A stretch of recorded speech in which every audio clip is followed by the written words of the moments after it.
Hey there, welcome back to the Win a Pageant podcast. I'm your coach, Alicia Darby. Now, this episode features a client of mine who agreed to 3 specific things: to be coachable, to be vulnerable, and to have her coaching session recorded and published in order to help you. So I know that a lot of women who haven't had pageant coaching before don't really know what to expect or how much can you really even get done in 30 minutes.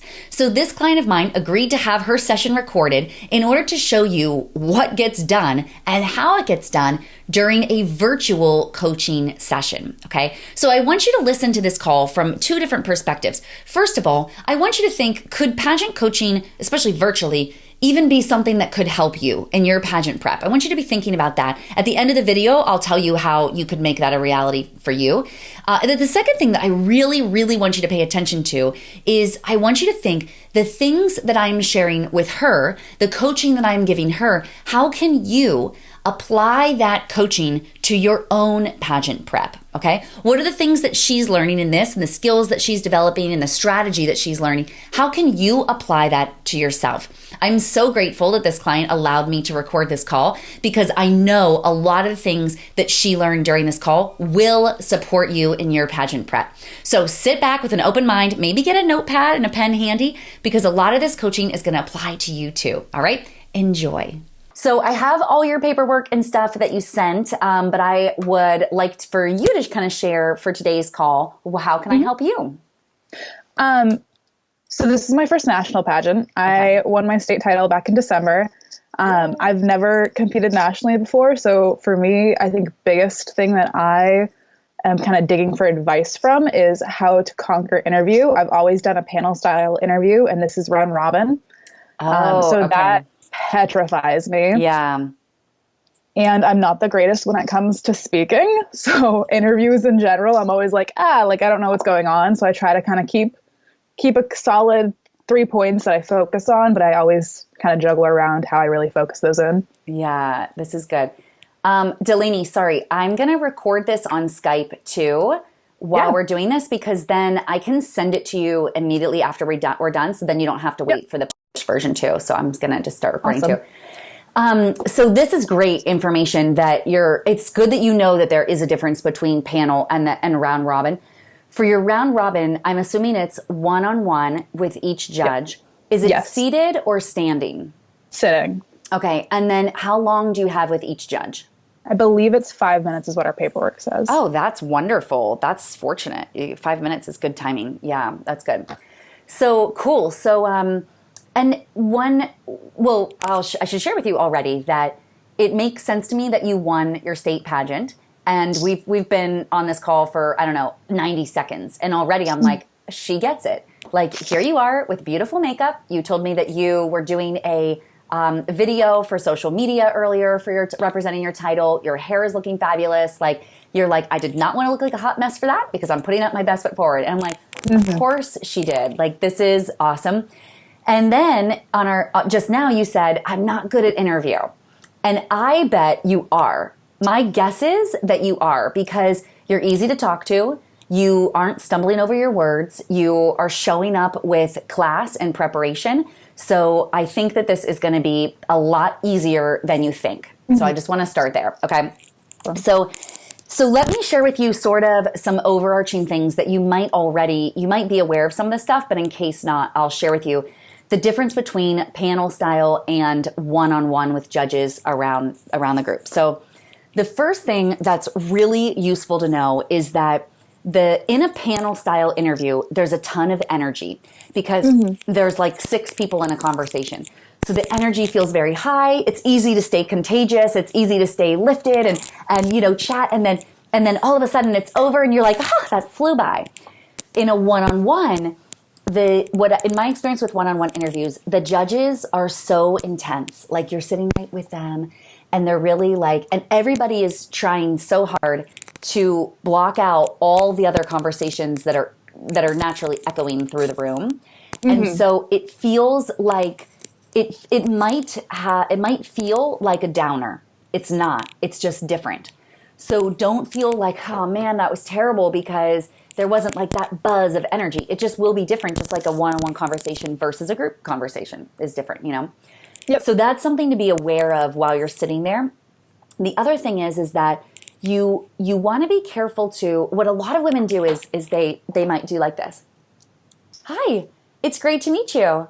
Oh, and then they're like so fake that you're like, I don't even believe this person. They are like really fake. So you don't want to be like that, right? Mm-hmm. You want to still be personable and still be like loose and enjoyable and still like be like almost like the vision that I have with one-on-one interviews is almost like they invited you out to have a cup of coffee. Mm-hmm. And so this judge invited you to have a cup of coffee. So you're going to sit down and you're going to, or whatever, a hot cocoa, whatever you drink, I don't know, tea or something, a juice. So here you are sitting with them, just chit-chatting. They're getting to know you. Okay.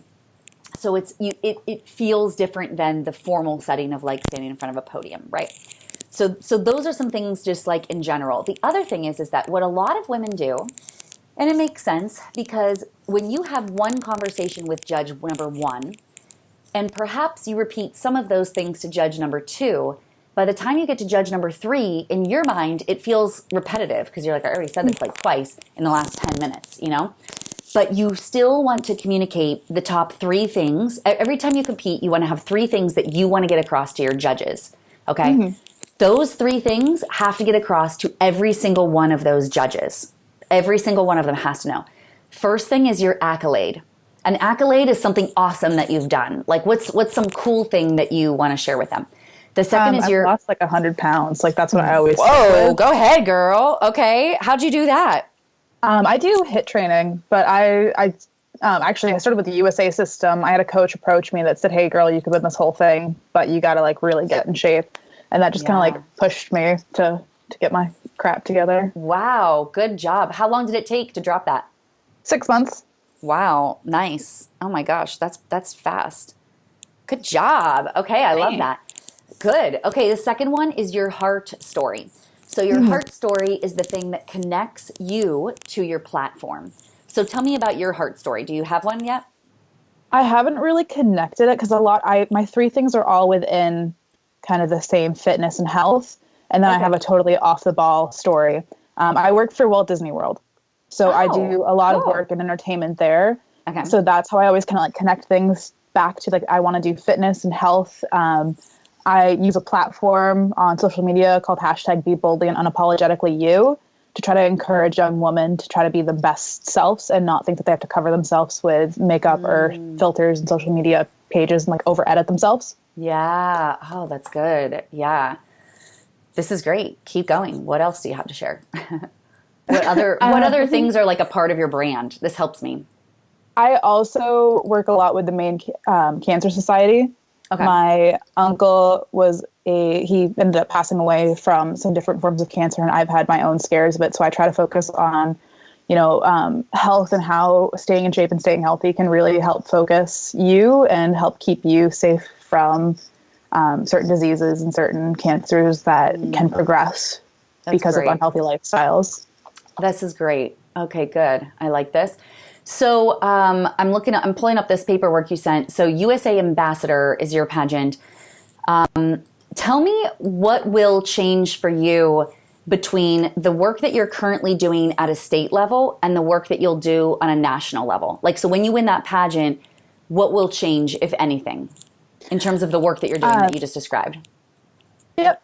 So for the work that this system uses, their national platform is called SLICK, and it's about showing women's success through learning and compassion and confidence. So a lot of their national queens focus their years throughout community service work and what they can do within their communities to continually be doing more service projects. They all get the opportunity to work on a service project together out of our national director's home location in Tampa.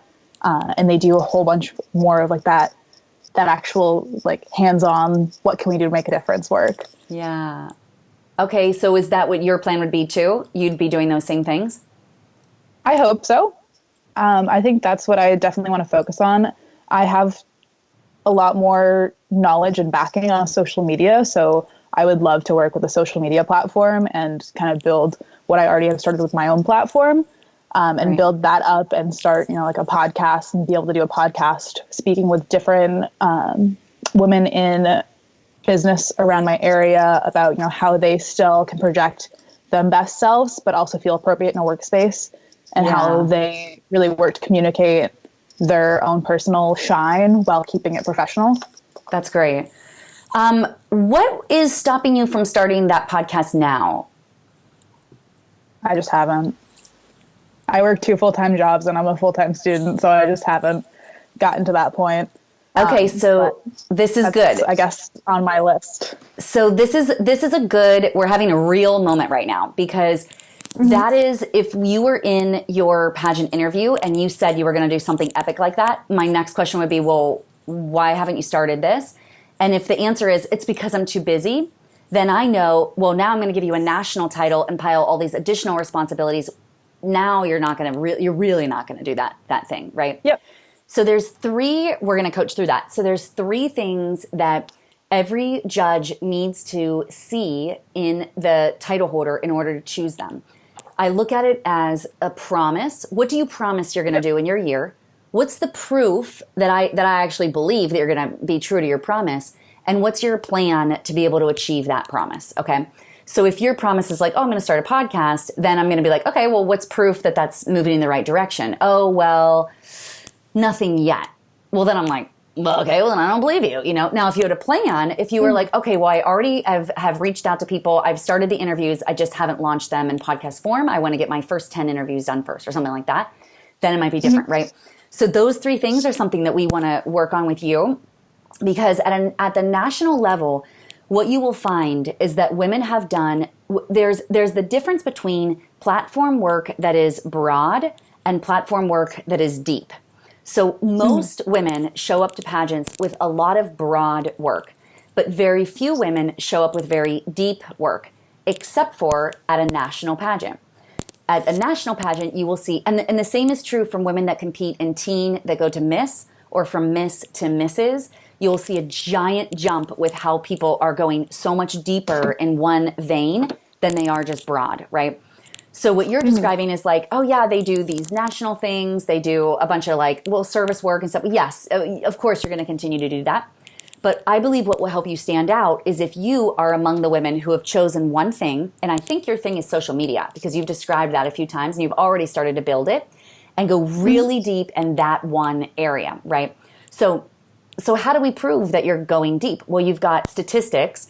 So how many people have you reached? How many people have been transformed? How many dollars have been raised? How many posts have you put out? Like things like that we can quantify. So dollars, numbers, and percents is how we know the depth of how well you've gone, right?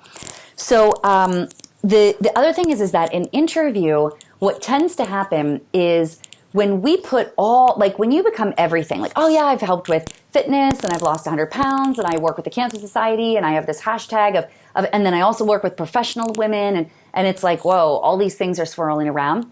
It tends to confuse the judges because in 3 minutes, 5 minutes in your case, how are you ever going to get this across to them, right? It's a lot to kind of cram into.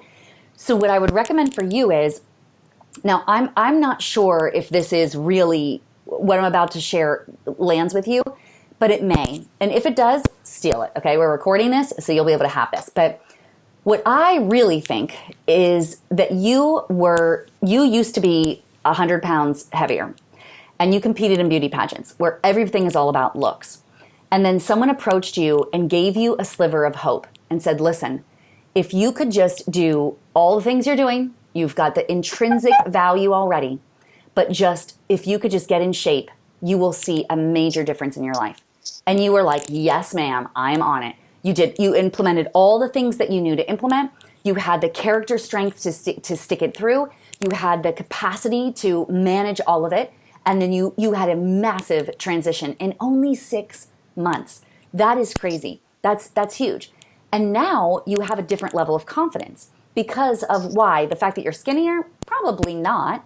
Probably because you've got the tenacity, you've got the strength, you've got an overcomer spirit. It's all of that came in that work that you did. That's really where your confidence came from. If you would have snapped your fingers and just been skinny, it wouldn't have been enough. It wouldn't have been what really real confidence is made from.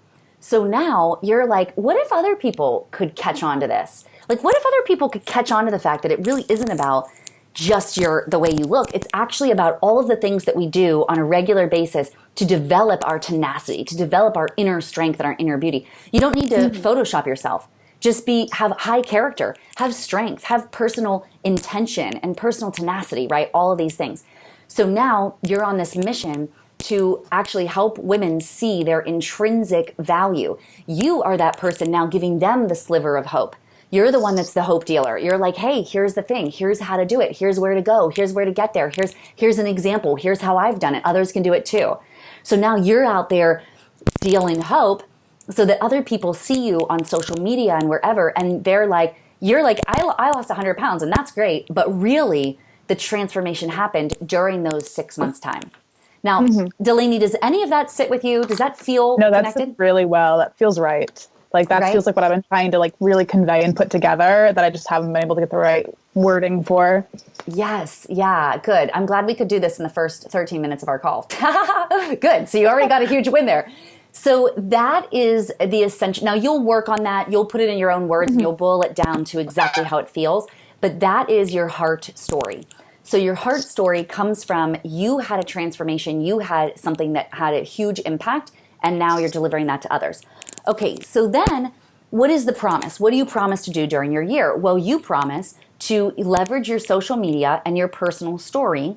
And you probably have skill sets in social media that go beyond what your peers, even people your age, know. Like, it sounds to me like you actually are really interested in this stuff, and you like figure out how to use hashtags well and figure out how to connect with the right people, and how do you get other influencers, and then you're sharing their stories, and then you're getting them together, and like, it's probably as this continues to grow, it's going to get even easier and easier because you'll hit a tipping point where all of a sudden you've got massive momentum, and then that will be when to launch your podcast, perhaps you'll get to that place where you're like, okay, they're begging me for a show now. I have to do this, which would be great. So now it is important to connect it to the national pageants, like bigger platform. So say it to me again, slick, you said, but what are the... Success by instilling the values and leadership of integrity, character, and confidence. Okay, look at this. Leadership, integrity, character, and confidence. This is directly related to your Be Bold hashtag. Directly. It's your Be Bold. Just tell me that Be Bold hashtag again. It's be boldly and unapologetically you. I love this. Unapologetically you. So how do you be boldly and unapologetically you? Tell me. I use it by I don't dress how normal pageant girls dress. Like I watched How to Pick Out Your Gown today, and like I picked out my nationals gown, and when I went gown shopping, the 3 people that I've always taken their advice from, they hate the dress. And I'm like, you know what? I don't care because this is what makes me feel confident, and this is what I think is going to look good on stage. So that's what I went with. Good for you. And my state level pageant, I bought a dress that my director suggested that I get. And she was like, this is great. This is what's going to make you win. And then 3 weeks later, I found a dress that I was like, no, this is what I want to wear. This is what I love. So that's what I ended up wearing. And that's what I went with because that's what felt right for me. And that's how I felt confident. It wasn't matching that mold of what a typical pageant girl is supposed to be, but matching who I wanted to be in it. Yes, I love this. Wow. And I want to pick up on what you said there was it at the end it is not matching the mold. So you could even use to be bold is to go against the mold to honor your own self. So that's a quick way in your own mind that you can, as you're delivering this in your interview and in media or on social media or whatever, that what does it mean to be bold and unapologetically? It's to allow yourself permission to break the mold that you think you're supposed to live in. Because your story of that is what all of us are living through. We all think we're supposed to be doing it a certain way, and that if we don't do it that way, it's probably going to be wrong. And so we're like, I'm gonna like shove myself into this little box that I know isn't me. But to be boldly and unapologetically yourself is to say, no, I'm gonna do me. Like, this is how I'm gonna do it, and you guys can choose to follow me or not, and that's fine too, because I love me. So I like what you just described there. So success, leadership, integrity. Here's something that I'm going to share with you because your age group, in the word integrity for your age group, it sometimes it sounds just lovely, and it's because a lot of your peers still have natural integrity, and oftentimes it happens in many people's lives as they age, they lose integrity. Integrity means to be consistent. And so if you have a grain of wood that is very integritous, they might be like, oh, wow, that's a really integritous grain of wood or something. It's the same the whole way through. So there's no knots, there's no twists, there's no... Integrity in humans is that how you show up with anyone is how you show up with everyone.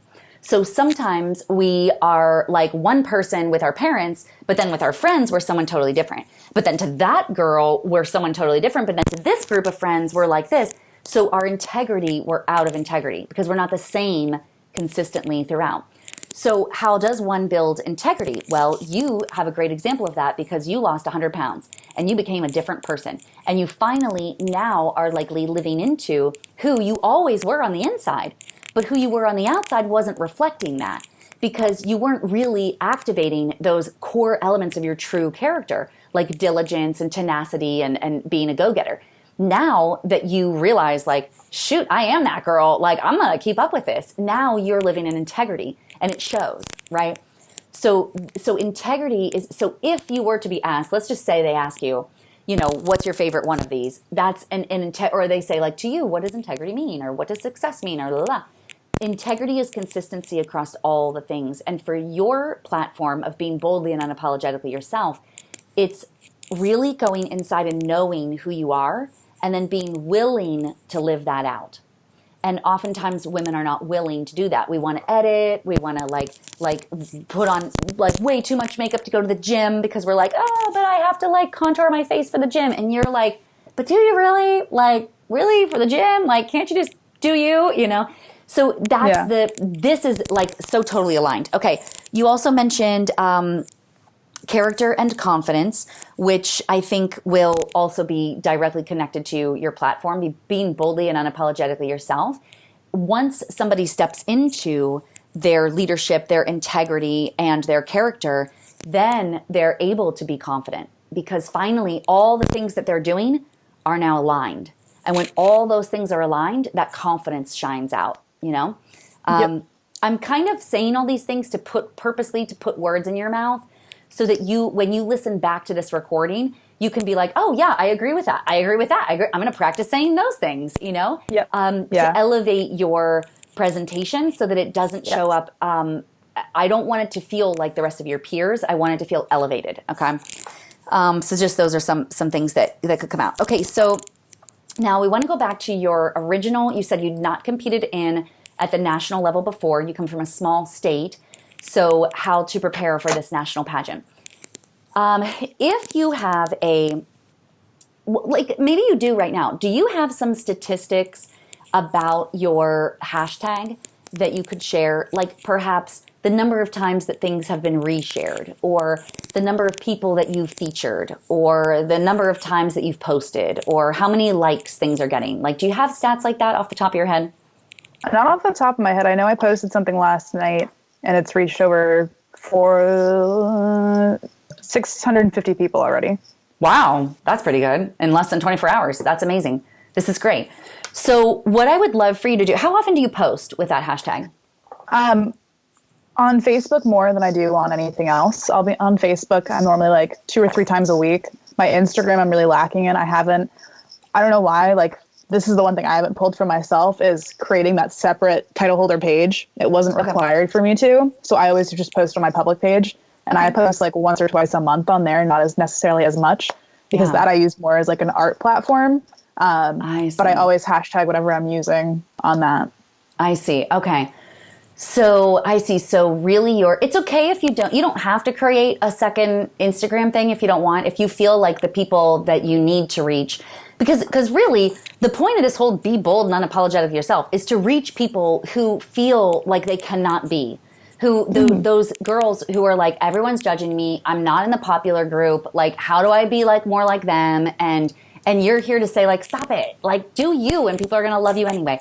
So the best way that you can reach those people, you've started with the hashtag. There might even be other hashtags that other people are using that are trending that you could start including in yours too. I'm sure you're already doing that, especially if you're reaching that many people. I'm sure that's happening. So what I want you to do is start to strategically think about how can you post on a regular basis. So maybe daily, maybe not daily, maybe monthly. Have you heard of programs that post for you like Hootsuite or Later? No. Have you heard of these? Okay. So these could be very helpful for you. So there's a program, I'm going to put it in the chat here to make sure I spell it right. It's HOOTSUITE, Hootsuite. And that is a free program that you can connect your page with, your Facebook page or your profile, and you can schedule posts in advance. Now, most social medias do still prefer native posting. So what Hootsuite does is it actually dings you. You'll download that app online. So I find it easier to do from my computer to set it all up and type whatever I want to type and stuff like that. Yeah. But then it sends you a notification to your phone. So you'll get the app. It'll send you a notification to your phone when it's time to post. So you'll say, okay, I want to post on Monday at 2 p.m., on Tuesday at 4 p.m., on Wednesday at whatever. So then it notifies you and you're like, oh, time to post. You pull up the thing. It automatically copies the text that you put in and it brings up the image in your camera roll. And it opens up your app and then all you have to do is paste the thing and hit post and it will post for you.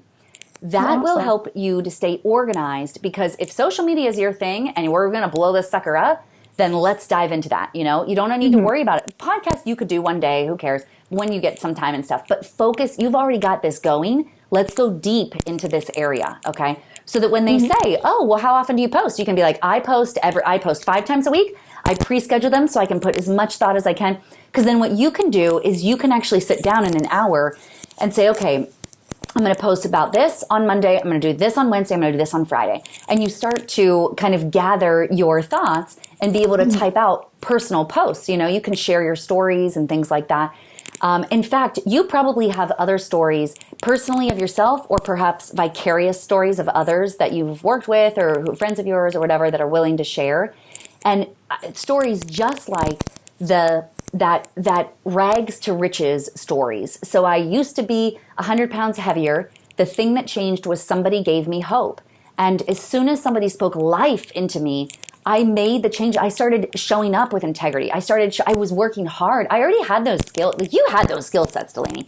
You already had that in you. It's not like you had to learn how to work hard. It's not like, no, you were that already. You just had to apply it and be in integrity with who you already were. As soon as that was happening, then boom. And you probably have a bunch of those kind of, like the dress story you just shared with me. Post that on social media in your crowning photo of your favorite gown that you chose, that allowed you to win with confidence and grace, So start thinking through your life. I would even suggest that you create a note in your phone and your apps, and every time a story comes to mind, write down whatever you're thinking. I think one just came to mind, so go ahead and write it down. Anytime that something comes to your mind, write it in your notes app. Be like, oh, that's a good one. That's a good one. That's a good one. Because that's going to be your content for the future, sharing vulnerability. So because other people will see themselves in your story and your judges will too. Your judges, that's your goal. When you share your accolade, well, I lost 100 pounds. And the way that I did it was because somebody had an intervention with me showing me that I wasn't living my best life. And that's what I do for others now. And I was able to lose 100 pounds from that one interaction by just coming into integrity with myself. And now they're like, wait, what? Yeah, sound more. And you're like, yep. And now I own the hashtag, be boldly and unapologetically yourself. And I post 3 times a week. And so then they're like, okay, well, what about when you win your national title? What's your plan? What will you do differently? Well, my plan is I have been reaching X amount of people through this hashtag. I would like to use the followers and share their stories. Maybe that's something that more aligns with your platform rather than working with businesswomen. Although you could do that too. They could be on the show too. How did that, it's just interviewing people that have a story about how they have come into alignment with who they really are, made changes in their life, and as a result have grown their confidence, and are now living boldly and unapologetically themselves. Those kinds of stories, absolutely you could share. And so then they're going to be like, oh, well, have you done that? Why haven't you done that? Well, the reason why is because you're still collecting your people. You're still growing your audience. You're still getting those stories gathered. And then when it's go time, it is really easy to launch a podcast. Very, very easy. You and I are doing this on Skype right now. All you do is you get people to call you. They could even call you on the Skype app on your phone. You can record it. Skype allows for recording now, so you could record it, and you've got your episode. Boom, that's all you need. You go to Anchor. I'm going to put this one in the chat as well. Anchor, ANCHOR.FM. Anchor.fm is a platform that you can launch a podcast from very easily. Like, it's so easy. Awesome. And are you familiar with Canva? Canva.com? Oh, girl, Canva's going to be your new best friend. So Canva is a free resource. All these are free that allows you to create beautiful social media images as you can even create like a template and then duplicate that template. So that's where you could put your quotes. You could put pictures of the people that you're featuring and things like that. Eventually, when you launch your podcast, you probably will be able to launch your podcast sooner than you think, Check out these resources because you're going to be like, snap, I'm like starting a business now. Like, I'm getting you going, Delaney. Yeah. You're like, this is going to be awesome. I'm excited. Good. I'm happy. How does this all feel for you? This feels like you just put the opportunity that I actually have a chance at nationals, like, in my hand. Like this, it feels very like I already had these tools, but I didn't know how to use them. And now you're like, here, this is like how you really put it together. Good. So yeah, I'm going to like rewatch this like 4 times and like jot my notes down. Yes. Good. I love hearing that. Yes. That's what a strategy is, man. Like, every competitor has to have a strategy. And so many people show up with no strategy, just with all these like beautiful thoughts in their head. And unless you have a strategy of like, here's how you're going to implement this, and then here's how you're going to communicate it, those are the things that you need to actually win. Ooh, wasn't that good stuff? Oh, I hope you learned so much from her. I know I had so much fun doing this strategy call with her, as we usually do. It's fun. So 2 things. If you need to hear more of these strategy sessions, because they're so good and you can learn so much from them, then just search strategy sessions, because I have a few more clients that also agreed to be recorded. So you'll be able to look at the behind the scenes of their calls as well. And then if you are ready to schedule your strategy session, you can go to winapageant.com/coaching. That's going to take you to my calendar so you can see what appointments are available and when you can book yours. And you'll also see pricing options there, which types of calls are available and how much do each of them cost. And you can book your call directly from there. I cannot wait to work with you. Head over to winapageant.com/coaching to check it out. I'll see you next time.